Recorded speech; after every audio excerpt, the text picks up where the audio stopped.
მე ვარ თაიე ჭინჭარაული. უფრო ცლად ალექსი ჭინჭარაულის ძმისშვილი ლეკოთ მიხას გოგო.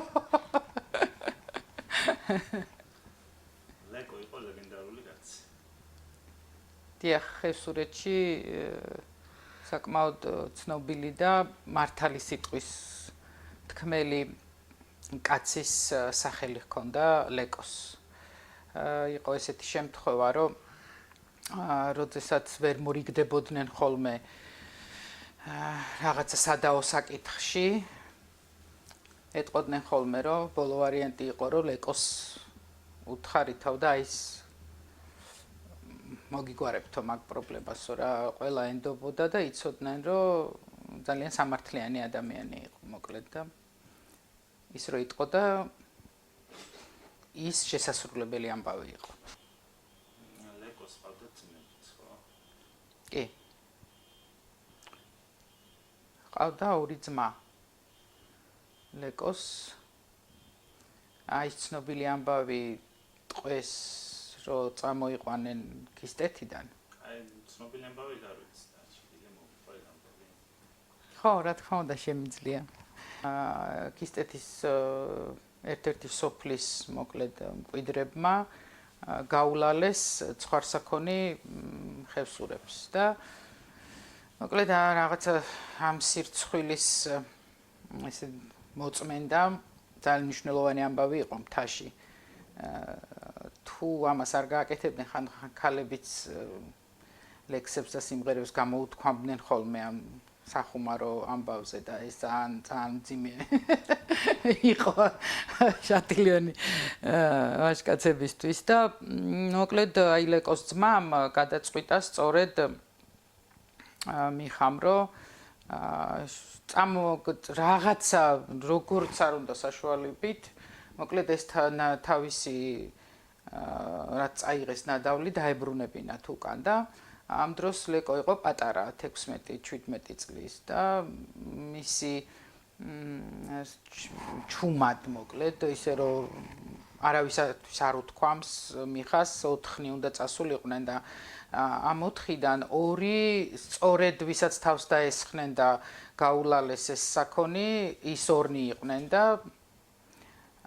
მათ შორის მიხა და შეუსწრო ლეკომ ზუსტად იმ დროს იარაღს რო წმენდა მიხო და უთხრა რომ რასა კეთებოდა ვერ ხედავო იარაღს წმენდოდა ლეკო ძალიან ჭკვიანი ადამიანი იყო და მიხვდა ხო და უთხრა რომ სანამ არ მეტყვიო არ გავალო აქედანო და მერე უთხრა რომ მივდივართო რა ქისტეთშიო და მეც უნდა წამოვიდეო ხო და რაღაცა რომ მოხდესო და დაგხოცონო იქო ერთი ოჯახიდანო ორ შვილს ხო არ მოვაკვლევინებთო თავს არა უთხრა მაშინოთ გავალო ეხლა ლეკომ და მთელ სოფელს გავაგებინებო რომ მიდიხართო და სხვა გზა არ ჰქონდა მიხას მოკლედ და წაიყვანეს ეს ჩვენი ლეკოც იმ სოფლის ტყეში ნახეს ჰასანი დილა ადრიან ლოცულობდა ფეხზე გახდილი იარაღ დადებული და მოკლედ შებოჭეს და წამოიყვანეს შატილიონებმა რომ მერე სანაცვლოდ გაეცვალათ ამ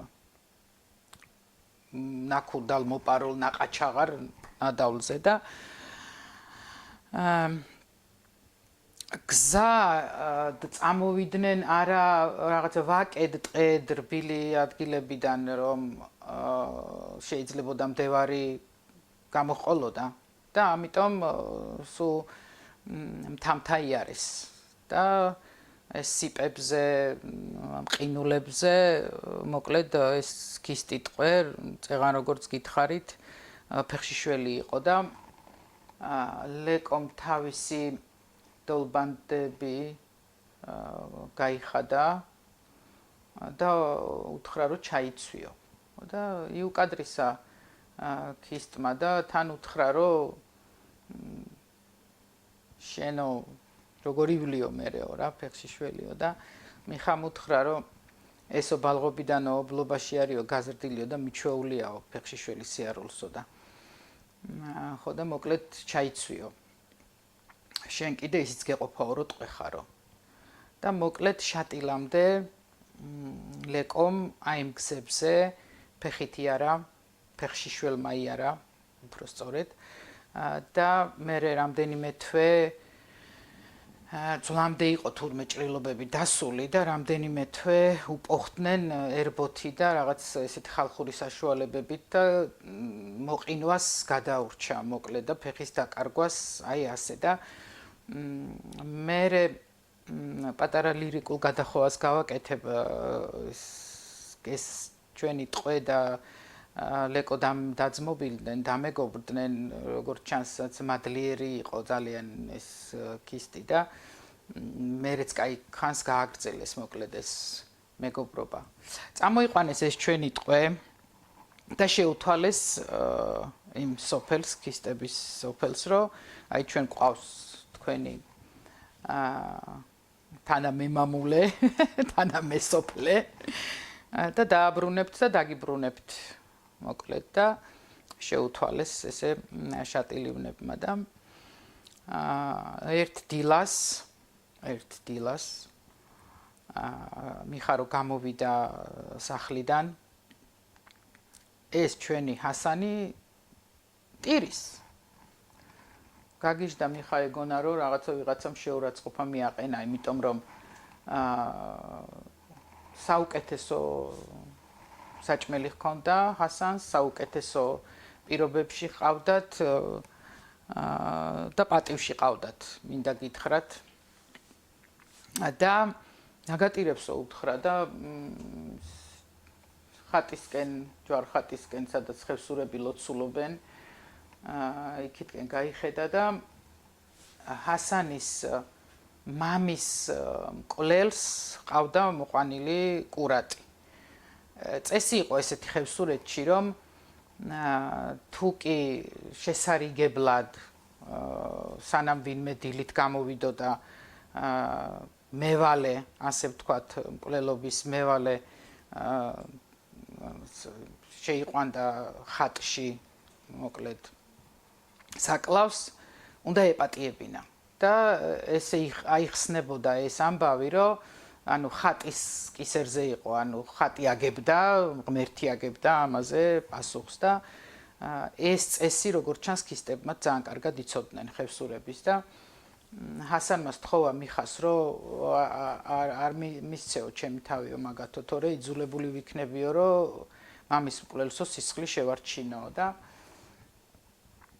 მიხამ უარი თქვა და თქვა რომ თუო ღმერთიო და ხატიო უნდა გაწყრესო მაგის გამო ჩემს ოჯახს გაუწყრესო და მეო მაგათო შენო არ გაგატანო მოკლედ გააბრუნეს უკან რაღაცა პერიოდის მერე ეს ნაქურდალი ნაყაჩაღარი დააბრუნეს ქისტებმა და ეს ჩვენი ჰასანი ძალიან დიდი პატივით გააცილეს შატილიდან ყველაზე დიდი მსუქანი ხარი გამოაყოლეს თან როგორც პატივი და ბოდიში მისთვის რომ აქამდე ტყვე იყო და 2 თვის მერე სადღაც მოვიდა ხმა კისტეთიდან რომ ჰასანმაო ბუნხუა ერქვა თურმე იმ მამის მკვლელს ბუნხუა მოკლაო და მიხას ეთქვა რომ დედავაც ხოლ მაშკაცისაო ჰასანისაო აი ესე დამთავრდა მოკლედ ეს ამბავი ყოველთვის რა თქმა უნდა არ იყო მტრობა ხევსურებსა და ქისტებს შორის იყო კარგი მეზობლობა, კარგი მეგობრობაც მათ შორის და ბევრი ასეთი ისტორია ახსოვს ხევსურეთს. ეგ ის ხوارება გამიგია რომ შატილიდან ერთი ტყვე ქისტი კეიფით რო აუშვეს. გასაცილებლად რაღაც კეიფი რომ კი, ეგ ხო, ქისტები ხა ცნობილია ხო იცი? ლამაზად ცეკვავენ, ეხა პრინციპში ხევსურებიც უფრო მიღმახევლები არ ჩამოუვარდებიან ცეკვაში ქისტებს, მაგრამ იმათ რაღაც განსაკუთრებული სტილი აქვთ მაინც ცეკვის მოხდენილი და კი აი ესეთი პატივით, კეიფით, მხიარულებით და საჩუქრით გააცილეს მოკლედ შატილივნებმა ჩვენი ჰასანი. რეალურად ხევსურებსა და ქისტებს შორის ისეთ დამოკიდებულება არ იყო, როგორც ეს სტერეოტიპულად აქ ხშირად ჩანს ხოლმე, ხო, ბარში. არ იყო ესე, რომ ყველა ქისტი მტერია, ყველა ხევსური იყო, როგორც დაახლოებით როგორც მეზობელ სოფელს ისე უყურებდნენ ქისტებსაც პრინციპში. კი, იმიტომ რომ აი წეღანაც ხო აღნიშნე, რომ ყოველთვის მტრობა არ იყო მათ შორის ძალიან დიდ პატივს ცემდნენ ერთმანეთის სამართლიანობას, ვაჟკაცობას, უშიშარობას და ძალიან ხშირად ამის გამო პატიობდნენ ხოლმე ერთმანეთს, აი რაღაცა ყოფილა შემთხვევა, დაუნდობლობაც იყო რა თქმა უნდა და უსამართლო მკვლელობებიც იყო, მაგრამ ალბათ ერთმანეთს წონის მინდა ვთქვა, რომ ნახევარი ნახევარზე. ეგრე რომ არ ყოფილიყო, ვერც გაუძლებდნენ ალბათ ერთ-ერთმანეთის მეზობლობას და ერთ ჭირს და ვერც ლხინს, იმიტომ რომ ეხმარებოდნენ კიდეც ერთმანეთს ძალიან ბევრ რაღაცაში. საერთო ფასეულობები ხო? ხო, საერთო ფასეულობებიც ჰქონდათ, იმიტომ რომ მაინც ერთი მხარის ხალხია, მე ასე ვფიქრობ. და ძალიან ბევრი წესჩვეულება ადათიც ემთხვევა. სწორედ იმიტომ, რომ რაღაცა მთა არის მათი საცხოვრებელი და აი მკაცრ პირობებში, ჩაკეტილ სივრცეში სხვანაირად ვერც იქნებოდა. კულტურულადაც რაღაც ძალიან გავლენა ჰქონდათ ერთმანეთზე. იყო ხევსურებს შიგანს განსაკუთრებით პირიქითში რაღაცა რაც ამ ისლამური კულტურის გავლენით იყო ხოლმე და ამ ხევსურეთის მახლობელ სოფლებშიც იყო რაღაცები რაც ძალიან ახლოს ცხოვრობდნენ ერთმანეთთან. 2 კილომეტრი აკავშირებდათ პირველ ქისტურ სოფელთან და სულაც არ მიკვირს რომ იქნებოდა გავლენები და მათაც ექნებოდათ მიუხედავად იმისა რომ ქისტებმა ძალიან გვიან მიიღეს მუსულმანობა, ძალიან გვიან მიიღეს, მაინც იცი როგორ იყო თან, აი ენასაც კი სწავლობდნენ ერთმანეთისას რა, ძალიან ბევრმა ხევსურმა, პირიქით ხევსურებს გულისხმობ, ქისტური ძალიან კარგად იცოდა. შემელაპარაკობდა სუფთად. ხო, ლეკოც და მიხაც.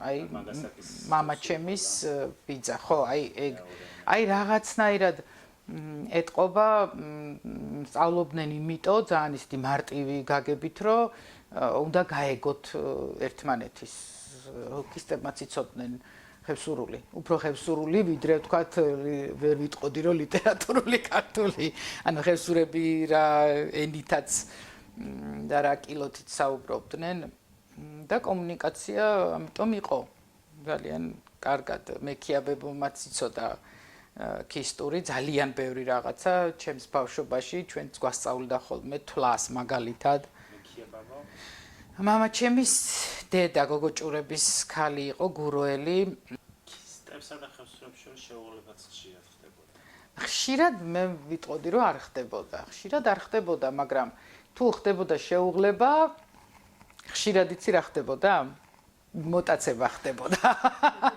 ანუ ამ იშვიათ შეუღლებებს შორის უმრავლეს შემთხვევა იყო მოტაცებით მოკლედ გაიტაცებდნენ ქალს ისინი გამოიტაცებდნენ და მერე იყო ამაზე დავა არა ხშირი არ იყო არა ყავს ხევსურებს ბევრი ქისტირძალი ვთქვათ და არც იმათ საერთოდ ითვლებოდა არ უნდათ მოკლედ რა აი ცოლქმრული ურთიერთობა ერთ სხვაში არ უნდათ ფაქტია რომ ყოველთვის ამას აუცილებლად მოყვებოდა ხოლმე იქ მდევარი იქ შეიძლება დაჭრილიყო ვიღაცა და ასე შემდეგ შეიძლება წამოიყვანათ კიდეც უკან ეს გატაცებული ქალი და მაგრამ იყო რომ ოჯახებიც იქნებოდა რა თქმა უნდა უკვე სხვა ნათესაობა და უფრო გვიანდელი ამბავია ალბათ ეს უკვე მე-20 საუკუნის დასაწყისის ამბები უკვე ცოტა რო ცივილიზაციაც უკვე შეეპარა მთას. სხვა ახალი კეილო გამოჩნდა. აჰა, რა თქმა უნდა. ზუსტად.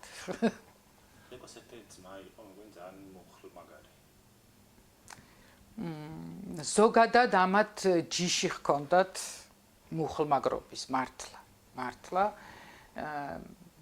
ლეკოც ეგეთი იყო და მათი ძმებიც, აი მამაც საოცრება მამაც მაგალითად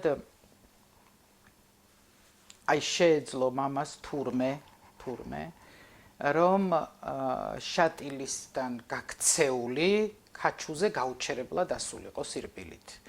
ეხლა ვინც იცის ეს როგორი მანძილია, რა მანძილია, როგორი ასავალია, კარგად გამიგებს, მაგრამ ვინც არ იცის, მინდა უთხრა რომ ჯერ წყალზე უნდა გახვიდე და მერე არის ჩვეულებრივი ციცაბო აღმართი. ანუ დაახლოებით თავისუფლებიდან თაწმინდაზე ვახდე სირბილით. სირბილით, ისე რომ არ გაჩერდე. აი მართლა ზუსტად, კარგი შედარებაა. და უკან ხანდახან მოღლალავდა საკონს უკანსულით. ანუ აქ საკონელი იყო და ესე ჩამოდიოდა. და სოფელში რომ გახედავდნენ და დაინახავდნენ რომ ვიღაცა უყურმ მიდის, იტყოდიან, მე რომ ეს ვლეკოთ მიხაია. ამისგანავ კაცარდად გებისა. ხო, ეს ამათ გენეტიკურად აქვთ, აი რაღაცა გაქცეულ ცხენს გვერდით მოკლედ ეს გაქცეულ ცხენზე ხტებოდნენ და მუხლმაგრობა. კი. ერთი ყველაზე გამოჩეული იყო თავის თაობაში განათლებით, ცოდნით. კი, იმიტომ ამბობ, რომ აი მექიას და ლეკოს ტანდემი საოცარი შვილები დატოვეს. რა სამწუხაროა, რომ 7 შვილიდან მხოლოდ 3 გაიზარდა, 4 გარდაეცვალათ სრულიად ძალიან უბრალო მიზეზით სიცხე აუწევდა, ვერ ახერხებდნენ ამ ფილტვების ანთება ჰქონდათ ეთყობა და აი ესე უკვე ყველა გაზრდილს გულისხმობ 2 წლის, 4 წლის აი ესე გარდაეცვალათ და ესე იგი 3 ადამიანიდან, 3 შვილიდან ერთი იყო ალექსი ჭინჭარაული, რომელიც მთელმა საქართველომ ვიცით როგორი მნიშვნელოვანი ადამიანი არის. ხო,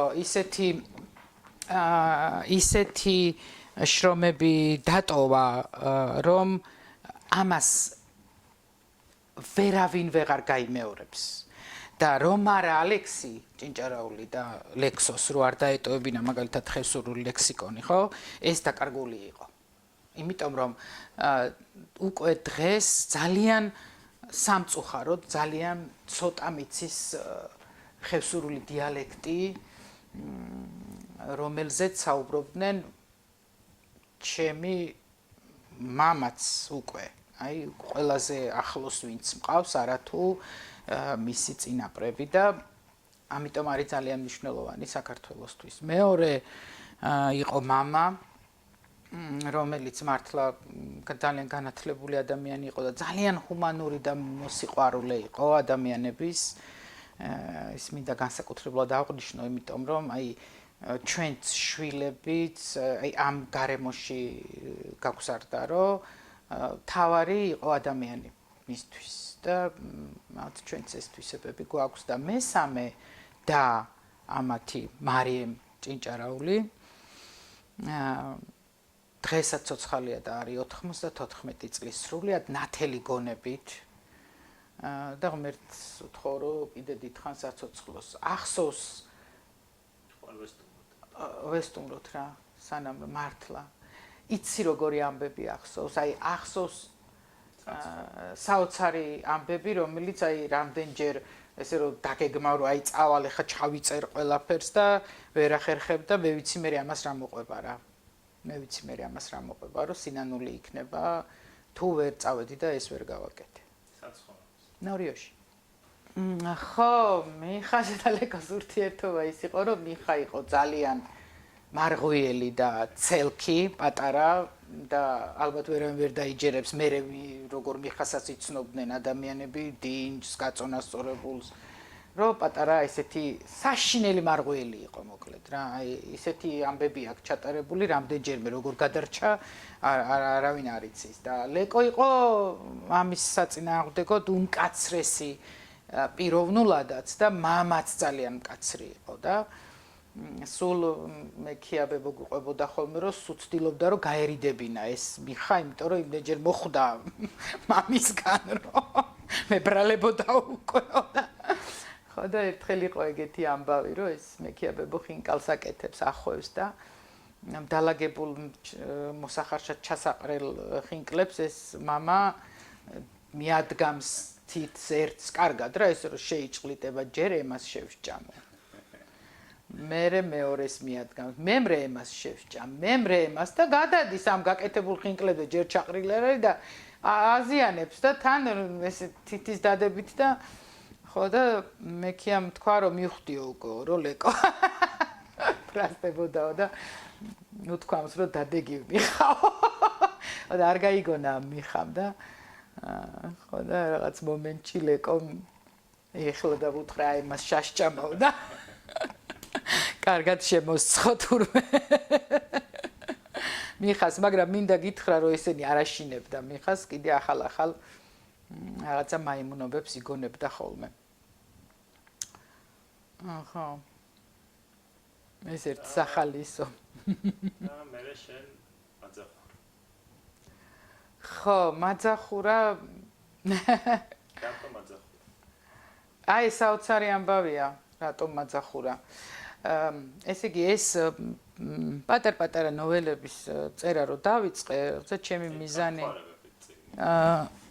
კი აქ გვაქვს როგორც ვიცი გერმანულად ხო არის ხა შემოთავაზება რომ გერმანულად ითარგმნოს ოღონდ ცოტა ცვლილებები იქნება ის რაც თქვა გერმანელებისთვის ცოტა გაუგებარი იქნება და დროში ტუნაობას ვერ მიხვდებიან შეიძლება უბრალოდ რაღაც ნოველები ამოვიღოთ რაღაცა დაემატება წინა სიტყვაობა ხევსურეთის და საქართველოს შესახებ ესეთი ფორმატი გვინდა რომ იყოს მოკლედ და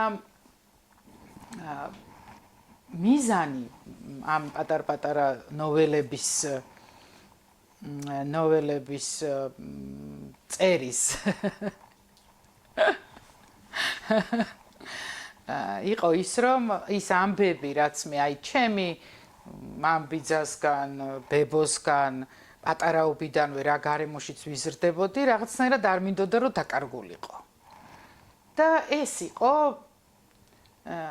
Facebook გვერდის პოსტი პირველი რომელიც იყო და პატარა ყველაზე პატარა რამდენიმე სულ 3 თუ 4 წინადადება ესეთი პატარა ნოველა რომელიც ცადე რომ ცოტა მხატვრულად მიმეწოდებინა მოკლედ ახალგაზრდებისთვის ჩემი სამიზნე იყვნენ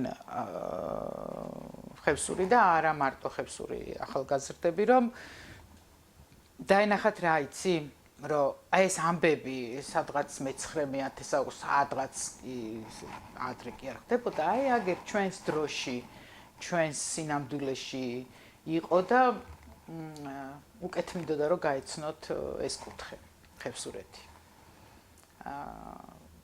არანაირი რაღაცა წიგნად თუ ამის ესე ნოველებად შეკვრის არც მქონდა გონებაში და ვერც წარმოვიდგენდი საერთოდ რომ საბოლოოდ ესეთ წიგნის სახეს მიიღებ და რაღაცა გარკვეული პერიოდულობით ანუ მუშაობდი და შაბათობით ვისვენებდი მარტო და აი ყოველ შაბათს რაღაცა ახალ ამბავს წერდი ხევსურეთზე. ასე დაიწყო მაძახურას ამბავი.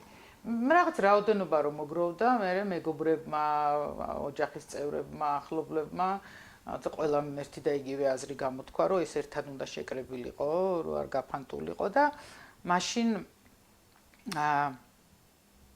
აღმოჩნდა ის, რომ არის რაღაც რაოდენობა ნოველები, მაგრამ არ არის სათაური.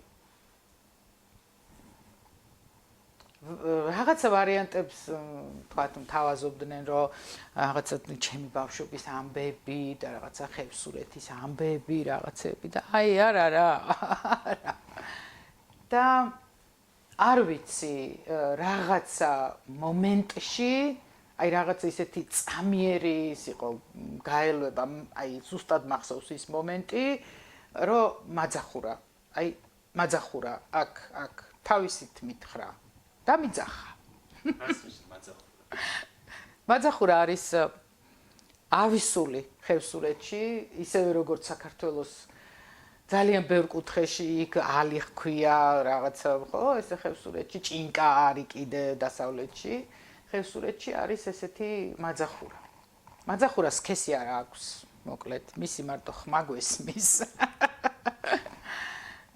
და ხმა არ უნდა გასცე.